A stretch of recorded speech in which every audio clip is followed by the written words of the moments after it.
Hello. Hi, everybody. Welcome to another episode of Film Critters Processes. Today we're getting processes? Film Critters Processes, we decided. Okay. There was some confusion, but I think that makes sense. Obviously I'm Baru, as always. And I am J Bear Hat, With as J-Bear, always. As always. We saw some movies, and so we're chugging along on the Silent Hill Film Critters episode. It is coming along. It is in production still. It is in production still, and it will be to you soon, I promise. And we have another episode after that we're really excited about that I don't want to go too into. Yeah, but we're doing research for that today. But while we were doing it, we were like, let's just record an episode about some movies we've seen recently. We've seen a lot of movies recently, so we might as well. We've seen too many movies recently. So we picked the three that we want to talk about. Yeah, yes, 100%. So our first movie, we can just dive right into it. Yeah. We saw A Quiet Place together, which... Yeah. What are your thoughts on that? So... there's this theme I noticed with horror films where they're really critically acclaimed and like everyone loves them and they're like, oh, it's so good. I will hate it. I will always fucking hate it. I'm always gonna think it's terrible. Yeah, and the that's the Babadook syndrome. Yeah, Babadook syndrome, because Babadook and Insidious are like the two big ones I remember as like Insidious. It's just people love like really melodramatic horror right now, right? And I think if it's done well, it works. I don't think it's done well most of the time. A Quiet Place being a great example of that. Yeah. How do I describe it? There's like the exact center of the movie is good. Like it feels like they started with the bathtub scene for people who haven't seen it. Oh yeah. It's spoilers obviously for all these movies throughout. For people who haven't seen it, there's a scene where a woman is giving birth in a bathtub because she stepped on a nail. And she can't make any noise because if she does, the monsters will find her. And that whole sequence is really good and really intense. So tense, yeah. But then the further away from that scene you get in both directions of the movie, terrible. Yeah, I think it starts out sort of decently. I think the sort of so they kind of introduce the ruthlessness of the monsters. A little kid is picked off like instantly in the movie, which is always the sign of like a good movie, right? Where like a little kid dies like act one. Yeah. They establish early on, oh, this is not a world for your child that loves noisy toys. Yeah, exactly. And I think that the movie it's such an interesting like premise sort of. It's this very sort of hide and seek like primal like why didn't I think of that kind of thing? That just falls so flat. It's oh my god! So the conceit of the film is that the monsters hunt by sound; they can't see. So if you make too much noise in an area that's quiet, or like if there's a noise that they can definitely be like that's a person being about, or that's something scurrying about, they will go to where that noise is and they will just kill whatever is there. Yeah. My biggest issues with this movie is that it doesn't really have fun. Like the thing about A Quiet Place is that it signs to in every regard. It is about Christian family values. It is about upholding the family and how difficult it can be. And it is about and at the end it's like some similarly stupid solution because like not to Neil deGrasse Tyson this too much, but the science thing where it's like, oh, they're allergic to water.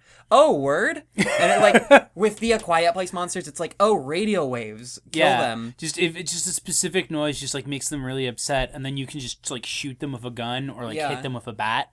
Like white noise. White noise, yeah. But it's like the implication is nobody else has ever discovered this, right? And that would have been the first thing I would have thought of. Yeah, it's like, oh, they hunt by noise. What if you just make like what are really awful noises for what is essentially a human ear? Yeah, with like teeth to listen to. Yeah, and the design of the monsters, it was part of me wants to say that it was like kind of interesting, but they also looked like that one IKEA lamp that's like that's like folds out. So I don't really know. That was like the other thing that was like weird about it is like, so like at the end of the film when like they do the noise thing and they're like, like now their shield stuff that's unfolding out is all like messed up and unfolded. But like throughout the film repeatedly they show that when the monsters are trying to figure out where people are, they will like open up their giant ear and like listen around of it. And every time I saw it, I was like, oh, that's the kill me spot. Yeah. That's like the weak point. That's the weak point. It's because it looks like a giant eardrum, and this creature is a giant ear monster. But like, I guess at no point they were like, what if we like shoot it at that exact point? Because if you're standing like to the left of it but not making noise, it can't find you. Yes. So theoretically, you can just shoot it with a gun. Right. And like maybe you have to worry about the other ones coming, but if there's only one of them, just like you can just move because they don't know where you are if they can't hear you. Yeah, definitely. I kind of share Jay's issues with this movie. I think that it paces itself poorly. It presents itself poorly. There are really, really artful touches and like really good. There's really good shit that happens in this movie. So my example for a movie that's like the perfect suspense film is Hush. Yeah, she's so good because it's just goes up and up and up and up and up and up. And the thing about A Quiet Place is that it increases the pressure and then it releases the pressure like constantly throughout the movie, which I thought didn't really work in its favor at all. Like the scene where she has given birth and John Krasinski's character has to go out and he has to do something, and so she is downstairs, but all of a sudden like the basement like floods, and not only does it flood, but there's a monster in the basement with her that doesn't see her, but like is going to hear her, and the monster goes like under the water, which she obviously like can't see under the water. Like it's this really good ramping up of just like, wow, like these really are impossible odds. So for the ending to be this kind of like, the little girl, like they lead up to it decently with the little girl's like hearing aid. One of the main characters in the movie is deaf and uses a hearing aid, or they're like trying to find a hearing aid that's going to work for her. And that's how they discover the frequency, because she notices that like the frequency of her broken hearing aid like upsets the monster. So she puts it next to a microphone, and then the monster freaks out, and then the other two monsters come running, and then like the mom like cocks her gun, and it's like, it's payback time, baby. It's payback time. And then Highway to Hell starts blasting out of the speakers, and that's just how the movie. Wasn't it something? Wasn't it? It was something to that effect. Yeah, it was some just like extremely out of like, oh, here's a quiet movie, so we're gonna end on the most like rock and roll like ending possible, which could maybe have worked as a good counterpoint, but just didn't. Yeah, once it became clear that, like, oh, they have this sort of trump card thing that they could just do to kill these, it's like, well then, okay, the suspense is gone. Yeah. At this stage in the film. I assume other people in the world must have discovered this, so it's not like these are the last people on Earth. It's like, they find an old man at one point who just yells, and so like clearly that dude was doing fine until he decided to have a big yell about it. Yeah, there's this really weird sequence where this old guy just like, he just starts making a bunch of noise to attract the monsters in this very sort of like suicidal, but also like he's also trying to like sabotage the other, like John Krasinski and his son who are there hanging out. Yeah, like, and that's what like doesn't make sense to me in that scene is like, I can kind of understand the idea of introducing, because like, so like basically they come across the guy and like he's with his wife's body, so I can kind of understand this idea of like, oh, like I've lost the thing that I was living for, and so now I'm going to like choose to die. But it seems like he waits until they show up, and until like John Krasinski is specifically like, hey, don't yell. Yeah. and then he like yells out of spite, and it's like, dude, come on. Yeah, it's so fucking uncool. The other thing about the movie that I really wanted to kind of like highlight is that they really did not solve the fundamental problem that you think of when a movie like this comes around, which is the characters in this movie are not talking. As such, you don't really know very much about them other than they are a family unit. And that is not enough for me to give even half of a shit. No, and that's like the biggest problem. So it's interesting because like you brought up Hush, and Hush is also a thriller movie where the main character is deaf. And in this movie, the main character should be the character who's deaf. Yes. But the film like divides itself so evenly between her struggle and John Krasinski's struggle to be a good dad that you don't care about either of them, because exactly like they can't really talk. So there's like one scene where John Krasinski takes his son to a waterfall and then yells and to scare the shit out of his son. And he's like, just joshing you. Waterfalls are fine. But then it's literally like that's the only real scene where we get characterization is the kid's like, oh, you know, our sister like blames herself for our other sister's death, or like our other kid's death who died at the start of the film. Right. And he's like, well, I don't blame her.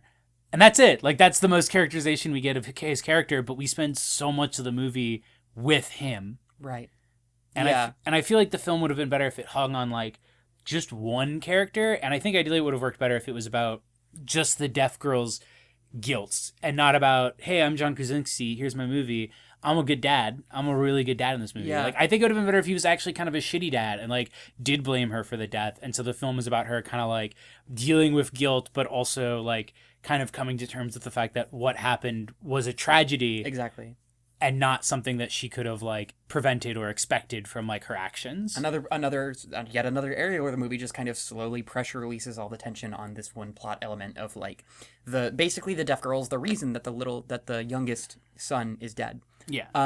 Because she gave him like the batteries for his loud toy and blah blah blah, and like John Krasinski's character, like not even halfway through the movie is just like, no, I don't blame you at all for that. And it's like, well, if you did, it would be more interesting. Yeah, So, no, it's like, well, I get it. You don't want to be a shitty dad in your own movie. Yeah. But did you consider that if you were, it might actually be more interesting? But Right. if the whole tension is supposed to be like, he needs to prove to her that he loves her. Yeah. Or that she feels guilt about this, and you just have one scene where he says, oh, I don't. And then the next scene he says, oh, I love you. And she's like, Dad doesn't blame me for the death. It's like, well, that's it. Like, that's like, you have Okay. 2 scenes to explore this entire like character arc. Yeah, it just shows its bad writing throughout. Several more drafts of the script would have been more than welcome, especially considering that like the only scene also where he talks to his wife, they like whisper to each other. All that she says is just like, you have to protect this family. You have to protect this family. And it's like, what is this relationship? Like, Yeah, like do they like each other? I mean, they they must care? have, because they had a kid. Yeah, like Uh, they have to like each other. But like like you don't understand from their dynamic what their relationship is. yeah, So I like don't know. why they care about each other other than just like family means self-sacrifice or whatever. Yeah. It was an interesting premise that kind of floundered, I would say. I don't know. It was an interesting premise, just completely derailed by uninteresting characters and uninteresting writing Gets around them. really hung up. Yeah, no, I didn't even think about like just how underwritten the mom is. Like, she really kind of exists to like be sad in one scene, give birth for a scary scene, Yeah. and then be pregnant. Yeah. Like, that's kind of her whole role in the film. That's her whole thing. And like guilt everyone all the time.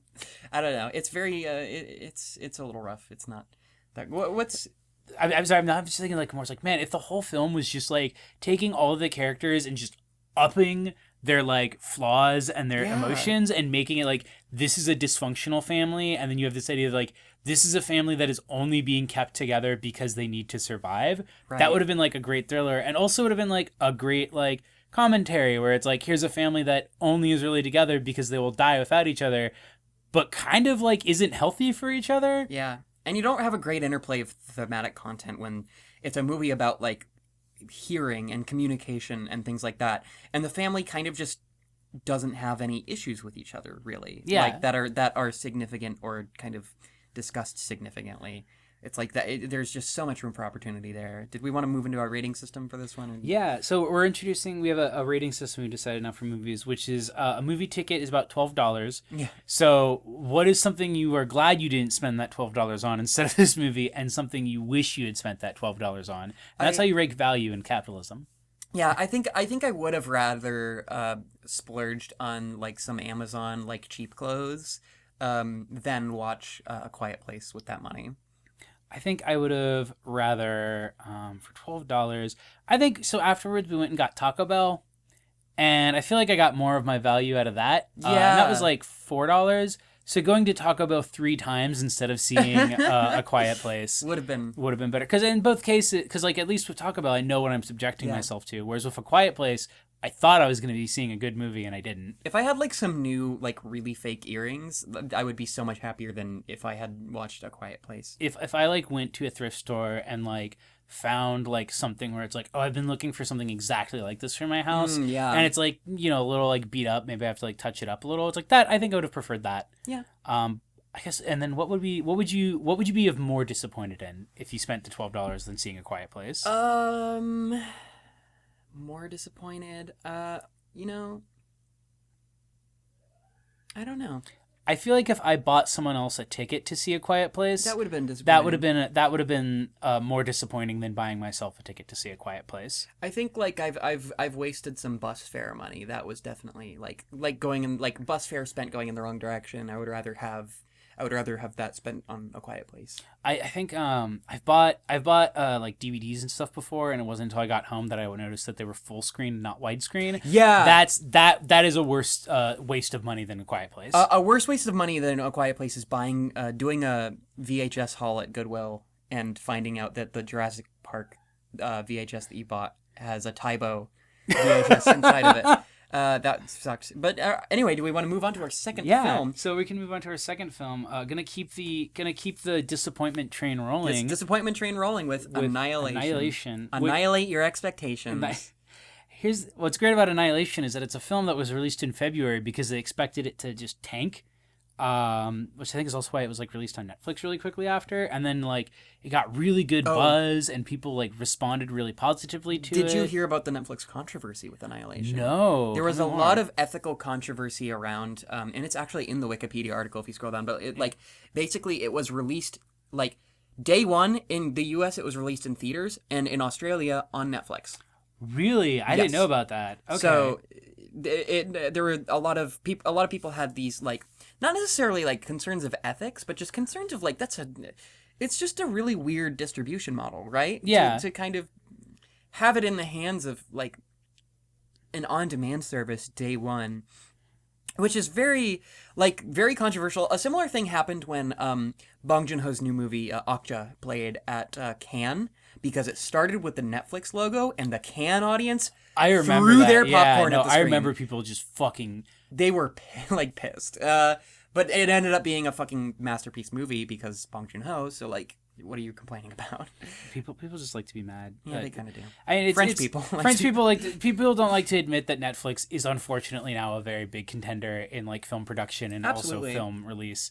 I mean, a lot of the movies they make are terrible, but so are a lot of the movies being made by studios now. So yeah, The Ritual is really good. We're not going to do a review of that, but I loved The Ritual. I liked the Ritual was fun. It was a little heavy-handed for me, but I liked it. Speaking of heavy-handed, Annihilation. What was your favorite scene? Because mine is the 7 or so scenes where a character is just like, "Oh, this is a cancer cell. Oh, this person had cancer at one point. Oh, this looks like it's cancer." Lymph nodes. Just people saying the word cancer and being like, "Do you get it? Do you get it?" So my expectations going into Annihilation, I happen to think that Deus Ex, which is Alex Garland's, not Deus Ex, fucking Ex Machina, sorry. Yeah. Alex Garland's prior movie, Ex Machina, aside from being a movie that is just like so obtusely, obviously written by a man, it is kind of it's a script that went through the exact right amount of revisions. It's like not overworked, it's not underworked. You just can't poke any holes in it. It's perfectly paced. It presents its information really well. There's a fantastic YouTube video about the structure of screenwriting that covers Ex Machina. I don't know who it's by, but we'll put a link. We'll put here, some sort of link and here. then down below, and then below. And those were kind of my expectations going into Annihilation. That it was going to be similarly kind of like cerebral and slow and all of these other things. And I think that kind of once Ex Machina was successful, I think that it could be something where it was just too many cooks in the kitchen, as is often the case with producers and executive producers.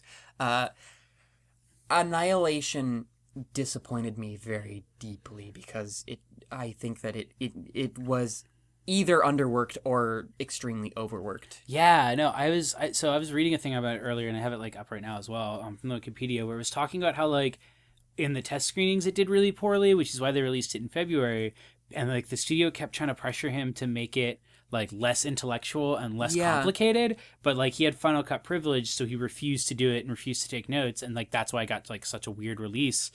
But it's like wild to me when I read that, because I was like, it already feels like the studio made them dumb it down.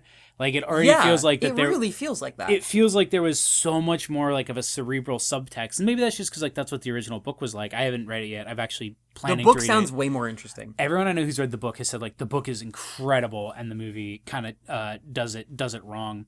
But it's just really like it holds your hand through all of the metaphors. it seems just like really aimless. I kind of liked one thing I liked about the film that I'll say in its favor is I liked the ending where it's sort of heavily implied that they're either changed drastically by being in the zone to the point that they're not the same person, or that they've like had the consciousness of the alien that was at the heart of the zone infused in them, and so they're not themselves.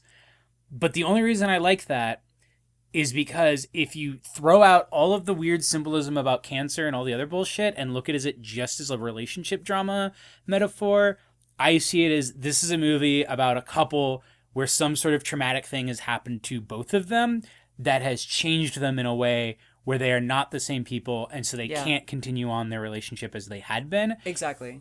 And I wish the movie had stuck with that plot strand a lot more, because it's in like 2 or 3 other scenes in the rest of the film, but completely negligent otherwise. It says it kind of subtextually, but not explicitly, touches on like the movie is all about self-destructiveness. That's the thematic content. That's the driving force of the movie, and it touches on how kind of like the self-destructiveness of relationships, and how kind of like how as people kind of change and evolve, they cease to recognize one another, and that like it's interesting, but it's touched on in like literally 2 scenes. Yeah, no, exactly.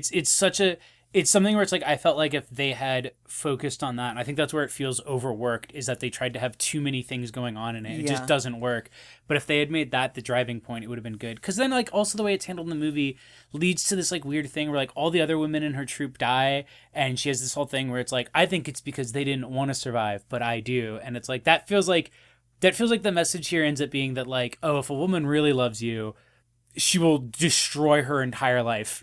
Yeah, that's and like rough. risk real death in order to like come out stronger. Do you think Alex Garland's like a misogynist? I mean, probably. He makes art films. I'm just gonna say it. If a guy makes art films and isn't David Lynch, he's probably a misogynist. And even David Lynch isn't entirely off the hook. Yeah. He's definitely not off the hook. He's not off the hook. As far as I'm fucking concerned. But like, he's super not off the hook. But I at least feel like when David Lynch writes women, he doesn't hate them. Yeah. He just doesn't understand that women don't want to constantly see themselves being tortured on screen. Right. That's big time. Whereas most art film directors, I watch their movies, I'm like, oh, this is great. It's just a shame that it's clear that you hate women. Here's my other take on Annihilation. Directors, producers, screenwriters, anybody who is in the business, as they call it. If you want to make a miniseries, pitch a fucking miniseries. Don't make a fucking movie. Because that was my, like, the first act of this movie, the way it, like, the first act of this movie is horrible. I will literally call it horrible. Even though the rest of the movie's, like, fine, whatever. The way that the absolute, like, dreariness and slow nature that it presents the information, it is not, it's not economical at all. Like, the way that, like, he comes home and he's all weird. And it's like, well, I don't really care that he's all weird. I don't fucking know who he is. Yeah, all I know is he went off to a war and she's sad about it. It's another movie where it's like you're just expected to be straight when you walk in the door. This is a thing we're gonna talk about probably a lot in film critters, especially these. My biggest problem with why I don't like art films, and the thing is I do love art films, but I feel like so many art films are just made with the assumption that you are a straight man, and so therefore you're going to relate to whatever is on screen by default, which leads to extremely poor character writing because it's written with an assumption that you're already going to kind of be there. All of this pretext that you're supposed to bring to the movie that I don't have because I'm like, I don't give a shit about marriage. Like, exactly. There's so many movies where like I watch and I'm like, oh, I definitely see how if I was like a boring straight dude who likes art films, I would be like, wow, this is a really good portrayal of like, you know, your sort of struggle to understand your place in society. But I'm not that. Yeah. So I watch this and I'm like, wow, this guy's a fucking baby man-child, baby piece of shit. He's literally like the husband in Annihilation is literally like the Dale Cooper plotline where he just comes home as like... He's Dougie Jones. He's Dougie Jones. Like, you're not Dale Cooper, are you? I'm just imagining just a scene where it's like they're at the table and like as they do the like weird little like touching hands through it, he just goes, hello! He's inside of the quarantine that they put him in later in the movie, just like, hello. I'm with the good. I'm with the good move copy of Annihilation in the Black Lodge. So there's so much interesting about Annihilation that it just has no time with. Also, the characterization of a lot of the characters leaves so much to be desired. Oh my god, I was so excited when they introduced the lesbian character because she seemed like a sort of like Michelle Rodriguez, I think is the name of the actress, like who's always playing like badass chicks who are kind of like there's definitely lesbian like gays, a hot butch woman in this movie. And I was so excited because like okay, like this film is definitely going to be about like women's. I was expecting a sort of The Descent style relationship between all the women, where it's like as it goes on, like their relationships to each other like define it, and then it just immediately like drops all of that. There's like a scene where a character is like, so that girl self-harms and she has a drug addiction and my kid died of cancer and I have cancer. Fucking that's shit writing. It's such bad writing. And then it's like and then the lesbian character just turns out to like be crazy. And she's like, oh, I don't trust this woman because she has a husband. And it's like, oh, okay. That's how gay people think. That's how gay people think, yeah. I will say, okay, no, and the other thing is Dr. Ventress pisses me off. Like, there are so many interesting ways that you could have directed and played that character that aren't like, well, I have cancer, so I don't care about the world. And now I'm just so disillusioned. I just need to know the truth. Bored. And it's like, no, if you're dying, you still give a shit about the rest of humanity. Yeah. And you still want to, like, and if you don't, then be interesting. Yeah, be interesting about it. She should have acted way more like a villain if that's the direction they wanted to take that character in. And that's like, the one character, ironically, the strongest character in it was the girl who has self-harm issues, in my opinion. I would say so. And I think it's entirely because of that actress. I don't know who Tessa Thompson. Tessa Thompson? Yeah. She's supposedly in a thing with Janelle Monáe. Their thing. Oh my god, that's really cute. So fucking cute. I love No, I'm so happy to hear that. I want to see more stuff that she's in. She's in Thor Ragnarok. She's in a lot of shit. She's kind of all over the place. Yeah, but no, her performance as that character was like spot on. She was in Veronica Mars. Apparently. Fucking sick. She was just like spot on as just like an anxious, like hasn't really had life outside of college, like chronic self-harmer, like kind of like just like the scene where she turns into flowers is actually like one of the few super beautiful scenes, not just visually, but like emotionally. Yeah. Because it's like she conveys that mindset so well. Just that mindset of like, I'm not self-harming because I want to die. It's because like I feel like I don't have a way to be beautiful in the world. Yeah. And then she accepts turning into flowers because that's her way to like live on as something beautiful because she feels trapped in who she is. She literally says it's like, well, this one character gets attacked by a bear and killed, and then they have this whole other confrontation with, which, by the way, the best scene in the movie by far. That scene is so fucking good. There's this incredible bear animatronic that they use, which it turns out it is an animatronic for some of those shots. For the shots where it's like a close up, obviously there's CG, but I thought that it gave it a lot of weight. It made it way scarier. Yeah. The whole premise of like a bear with like a skull face that has your friend's voice who it killed. Yeah. Like that's incredible. So Tessa Thompson's character sees that, gets attacked by this bear that has her friend's voice, and it's just like the next day she's like, wow, that really sucks that like the last vestige of our friend is inside of this like bear that killed her. Like that's how she's remembered. I don't want to go like that. I want to be in control of how I go. And then that basically it's implied that she like that's her form of self-destruction. Yeah. Is that she just wants to she wants to exact some sort of control, which I would have more to talk about if they characterized these characters better and gave them more fucking breathing room. Like that's why it sucks, because it's like her character is still horribly underwritten because it's very one note. The actress, Tessa, just brings such a phenomenal performance that it's obvious that she wrote more for that character than they fucking did. in her head and just through her performance, like you can see like the books of lore that she wrote for the 10 lines that she gets to say in this fucking movie. Yeah.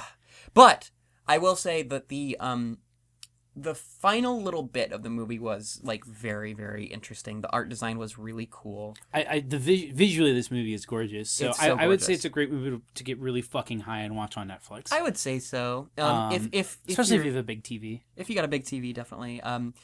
Yeah. Also, like the sort of like Jesse Conda flavoring.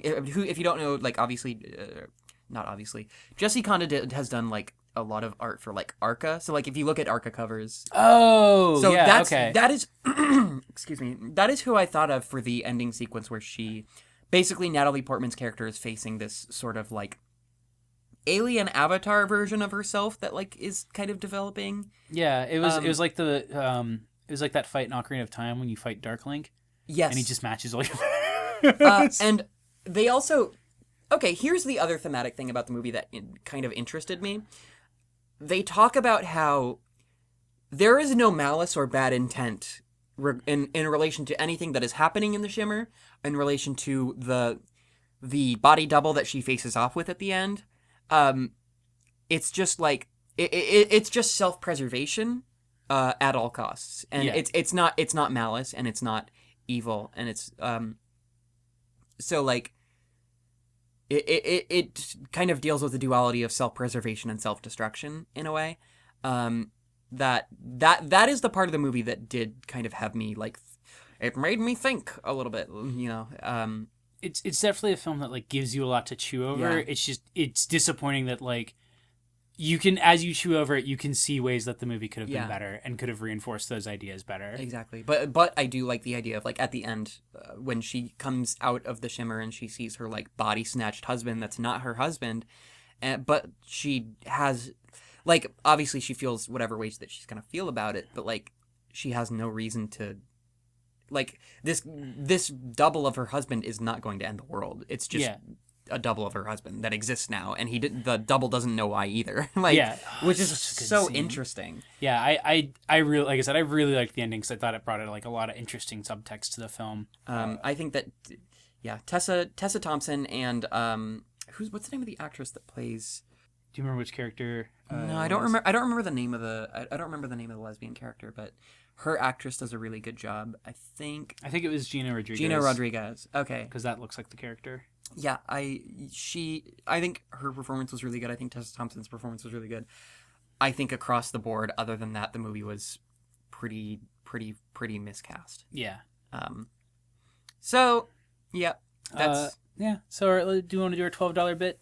I think I would rather have spent $12 on.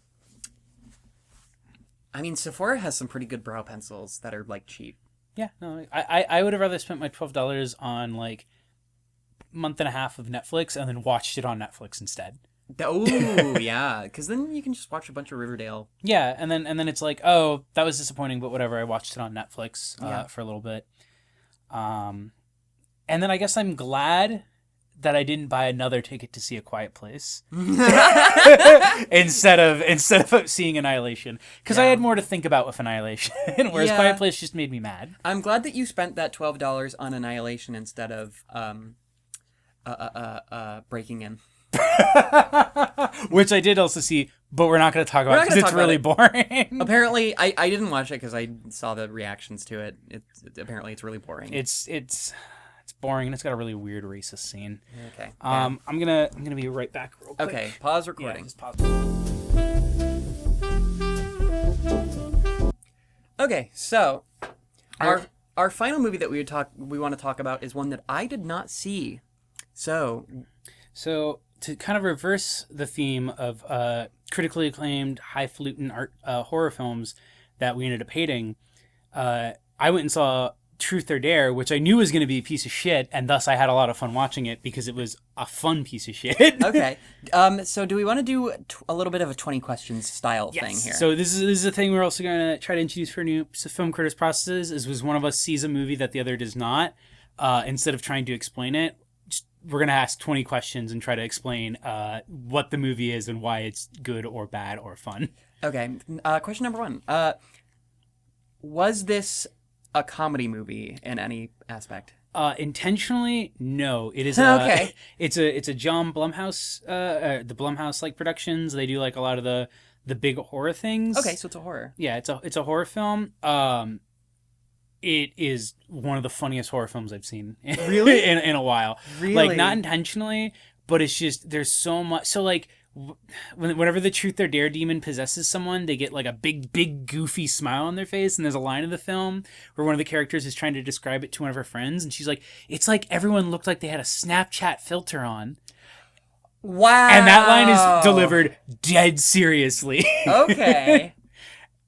So it's a hilarious, like, I have a huge soft spot for, like, a specific genre of, like, trashy horror that is just, like, misses the mark in what it's trying to do so well that it becomes funny, and Truth or Dare is one of those. Okay, so this is a horror movie. Is it kind of like a monster movie, or is it more just kind of possession? It's or it's a curse movie. a curse So movie? the Truth or Dare is this dude they meet on spring break in Mexico after the main character is tricked into going there instead of working for Habitat for Humanity for her YouTube vlog.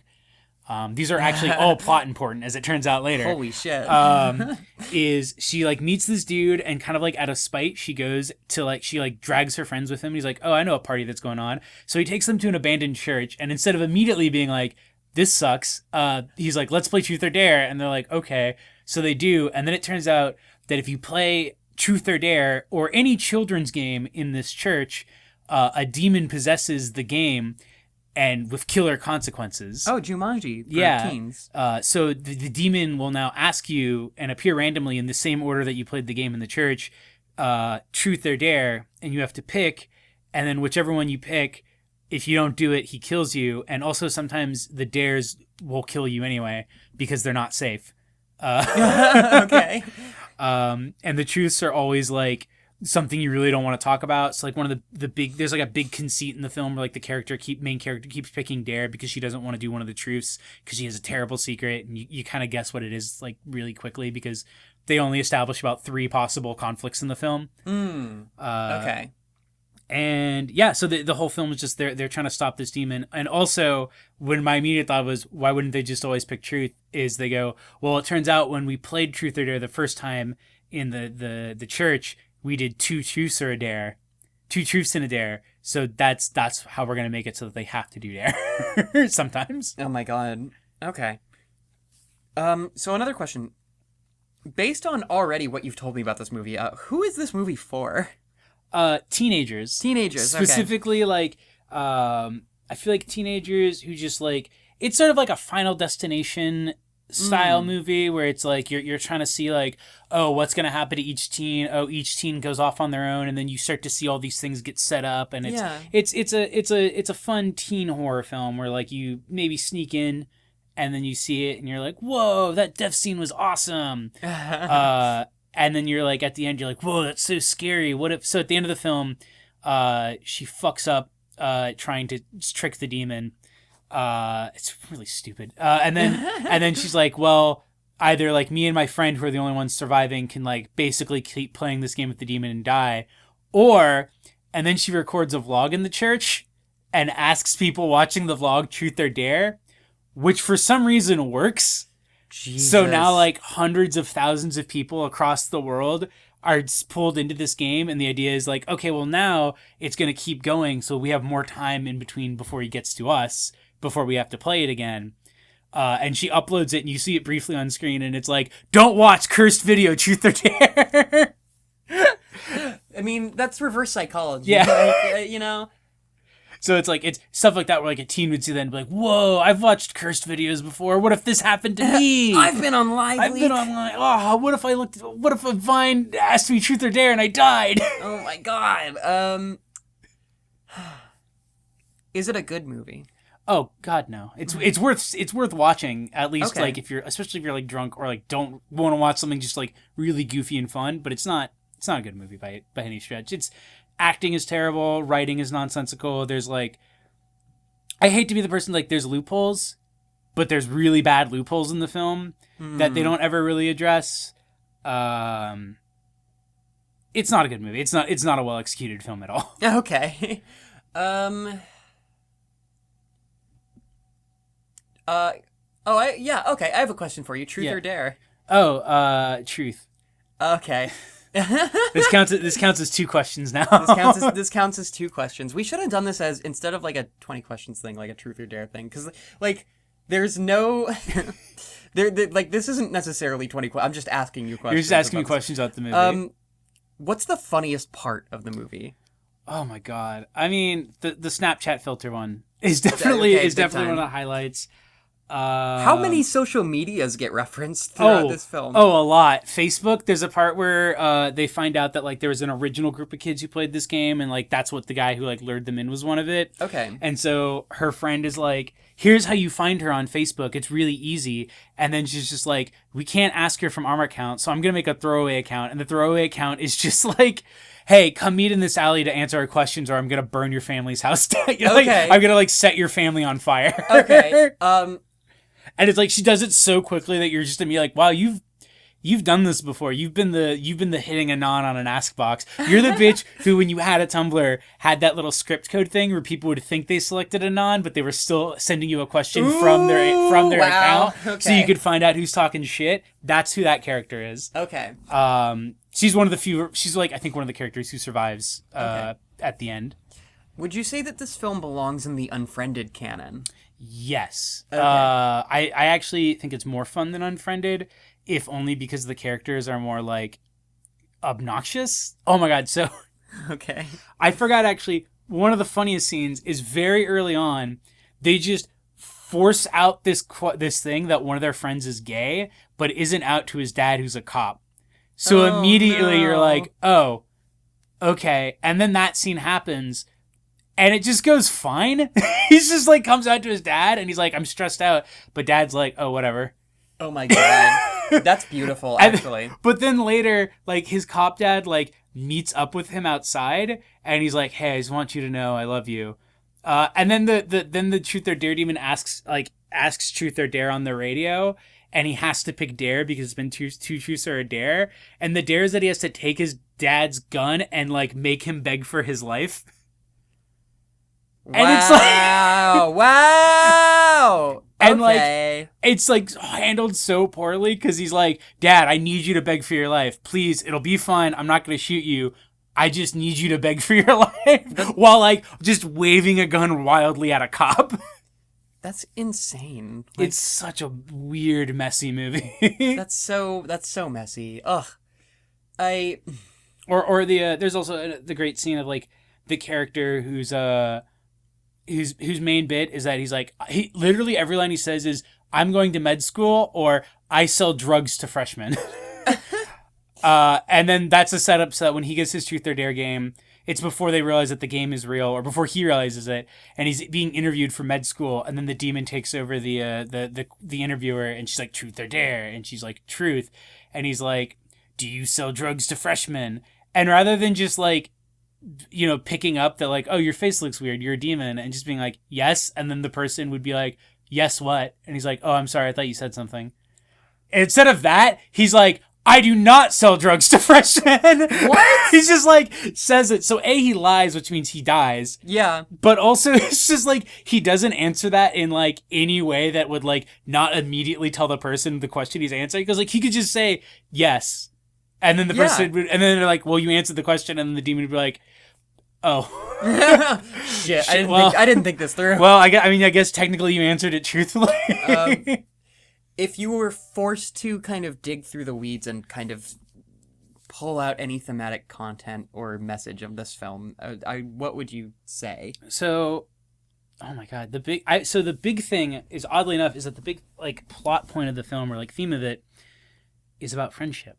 Oh. Because the two main girls who survive, you know, at the start of the film when they're doing Truth or Dare, yeah, one of the ones is like, if aliens landed and they said, I'm gonna kill all 6 of you or the whole world, or like the rest of the world, like what would you pick? And she'd be like, easy, like all 6 of us. And they're like, what? And she's like, it's for what's the greater good of humanity. Like, you have to pick the things that's the best for everyone around her. And then that's why at the end, when she does the YouTube vlog thing, it's like, oh, but actually she's so loyal to her friend that she will fuck over the rest of the world just in order to save her friend's life. And like, that's a big theme. And like, the big truth that she's running away from is that another plot point they introduced really, really early on, just like awkwardly, is she's just like, she goes in and she's like, how you doing? She's like, well, you know, ever since my dad committed suicide last year. And so the big truth that she's been hiding is that the reason her dad committed suicide was because she had gone over into their house and the dad was drunk and like started hitting on her and like groping her. And so she said, like, you're disgusting and you should kill yourself. And then the next day he did.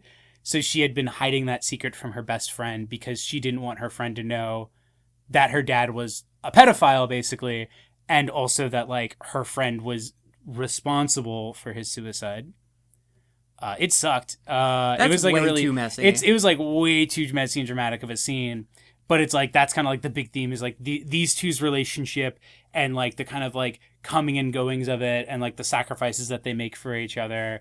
And like this idea of like, well, it's us. It's like, it's always, if it's between you and the world, it's like a running line. Like I would pick you.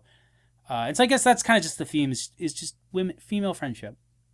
All right. Versus a demon. Versus a demon. That makes you play Truth or Dare. And looks like a Snapchat filter. Yeah. Yeah, this definitely does sound like it's within the sort of, within the family tree of, like, the Ring, Wishmaster, all sorts of, like, teen camp things. I said it's very, like, Final Destination of, like, the way the deaths and, like, the stunts go. Okay. So, okay, the loophole that I was going to mention is, so they find out that the way you reverse the demon is they, like, talk to this old lady who has no tongue, and it's revealed that she had unleashed the demon because they had summoned it for a game of hide and seek at that church, and then it became a killer game of hide and seek, and the only way to get rid of the demon was like the person who summoned it had to cut her tongue out and like put it in a pot. And then when the other group that had came and played Truth or Dare and got cursed came to that like church, they smashed the pot while partying and then played Truth or Dare, and that's what caused the curse. So they're like, okay, we're going to take the guy who's the original guy who brought them to the church, and we're going to have him cut his tongue out, and like that'll put the demon away, and then like some shit goes wrong and he like dies, and so the main character is like, okay, when I become the demon, like pick Dare, and then the Dare is like, you have to shoot me, and then she's like, whatever you do, don't do the Dare, and so like it happens, and she's like, he said I have to shoot you, and she's like, okay, now say you're not going to, and she's like, I refuse, and then like as she gets possessed by the demon and the demon goes to like shoot herself in the head, the other girl grabs the gun and like makes it shoot her in the arm, and then she's like, aha, now demon, you're stuck here because I kind of just like basically AGD speedrun glitched you into like our plane of existence, because now you're like, well, technically the dare is fulfilled, but she wasn't going to fulfill the dare. And then she asks the demon truth or dare. That's funny. And then the demon's like, truth. Or no, he's like, that's not how it's worked. And she's like, well, I asked you, so you have to play. And he's like, okay, fair enough. Truth. And then she's like, how do we stop you? And he goes, you can't, because I killed the guy whose tongue had to be cut out. But as soon as he said that, I was like, that's technically not true, because technically now you do have to keep playing this game, and it has to keep coming back to you. And at some point, two people before you are going to be truth, so you have to pick dare, and then they can dare you to just go away. Oh my god. Which means that he lied, which means that he should have self-destroyed himself in that moment. What a... It's such a it's like I like this makes no sense. I like the concept of like tricking the demon and glitching him into the game basically to ask him this question. Oh my god. But then they immediately try to do it as like, oh, the twist is that it never ends. But then it's like, well, technically though, what she did eventually would work. So you're saying that they're talking to are they talking to the demon through one of their friends, or is yeah, it there? because like the demon basically like if you don't do the truth or dare, the demon possesses the person who doesn't do it and then like makes them kill themselves in some way.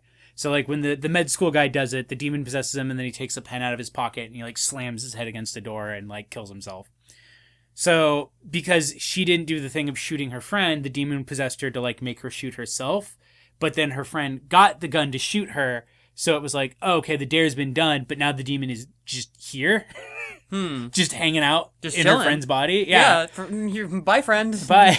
You're a demon now. And then, because, like, the demon is obviously just, like, kind of, like, stuck there for a second, just like, ah, shit. What do I do here? I don't know the protocol. Ah, fuck. All right, well, you're gonna ask me truth or dare, so I guess I'm gonna pick truth. I guess my final question for you is, what would you rather have spent your $12 on? Oh God, what would have I rather have spent my $12 on? Probably. Well, I'm trying to think, because it's like I'm trying to think of like what's in the same category of like you know what I did spend my $12 on? A Blu-ray copy of The Snowman. Why did you do that? because I love it's great. It's not a good movie, but I'm glad I spent my money on that because now I can watch it whenever I want. I kind of want to see that piece of shit. It is atrocious. We have to watch it at some point. It's a little bit saddening to see Young Fathers, the band, like having their, like, the Young Fathers Massive Attack collab song that's like incredible and has this amazing like Possession inspired music video. To hear that in the trailers for this movie, I was like, they're using this song. And then to hear that the movie's like a piece of garbage, like, what the fuck? You heard about why it's a piece of garbage, right? No, why? So literally on the release of the film, the director was like, hey, this movie sucks, because it was supposed to be a Martin Scorsese film, and then halfway through they ran out of money, so they brought on the other director, who's like, oh God, who is he? He's an actually good director too. So they brought him on, so he basically had to make a Martin Scorsese film, but then they didn't give him any more funding, so 15% of the film wasn't shot. Oh, cool. And one of the main characters in it insisted on doing an incomprehensible accent, so they had to dub in all of his lines and change some of the scenes to cut out the fact that you can't actually understand what the fuck he's saying. And so there's stuff that just happens in the movie and then doesn't go anywhere because they never filmed the conclusion of it. I love the movie business. It's so fucking funny. It's Thomas Alfredson, who did Let the Right One In. Oh my God, which the original, which we're one. about to watch. Yeah, which we are literally about to watch. But yeah, so like that's why I went and, like, I was like, that's weird because like that guy's a really good director, and then I found out that like he was like, oh yeah, no, it was because the whole thing was a fucking cursed nightmare from day one. I can't imagine being in that position. Just like, this project that is now attached to my name forever was a fucking fart. Yeah, like, and it's not my fault, but it gets to be my fault for the next eternity. And that suck. That's why I'm glad I spent $12 on that instead over Truth or Dare, because I would maybe buy like Truth or Dare on DVD for like $5. But I would not spend $12 for the Blu-ray or for the movie poster that I also have right behind us right now. You have a snowman movie poster in your room? Yeah, I have a giant... So I have the Mr. Police, You Could Have Saved Her, I Gave You All the Clues movie poster. Shit. That's also something I'm glad I spent $12 on instead of a ticket to Truth or Dare. Hello, Mr. Police. It's really funny. The Hello, Mr. Police thing is really funny. We'll take a photo and we'll just put it on screen right there. Yeah, that'll show up. Okay. Well, so that concludes this Film Critters processes. I'm happy that we were able to process our feelings about these films, and hopefully we'll be able to do some more soon. We really want to see Hereditary soon. Yeah. So yeah, no, look forward to that. Look forward to our Silent Hill video is upcoming soon, It's coming out soon, I promise. And then once it's out, we'll probably start teasing our next video. Yeah. Right, so I'm really excited about. Thank you again, as always, for listening us talk. At Fussy Baby Bitch, at A Very Cute Dog. At Very Cute Dog. Hit subscribe if you want to know when the Silent Hill video is. Hit the like. Hit tell that your like. friends. Hit the bell. Okay, to be real, like, if you guys talk about shit that we're doing, it's cool. Yeah, no, that's like how people figure out about it. Yeah, no, it is really cool to hear people just like talk about it. It's like not even like make your friends listen to this, but it's like really happy to see people like actually talk about this. Actually talking about like our last. Well, at the very least, the like people seemed to like the preview that I put up on Twitter and like the last Film Critters processes. So I'm really stoked. Yeah, no, we're excited to. We love you. Hearing it feels great. It makes us want to do more, and then we're gonna keep doing more. That's how psychology works. That's how the Pavlovian psychology. Yeah, that's Pavlovian psychology. So give us we'll keep doing this if you keep liking it. Give us those fucking sweet pellets of serotonin. I need my dopamine. My dopamine from my phone and my laptop. More dopamine, please. Please. Yum, yum, yum, yum. All right, we're done. We're done. We'll talk to you guys another. Bye. Thank you so much.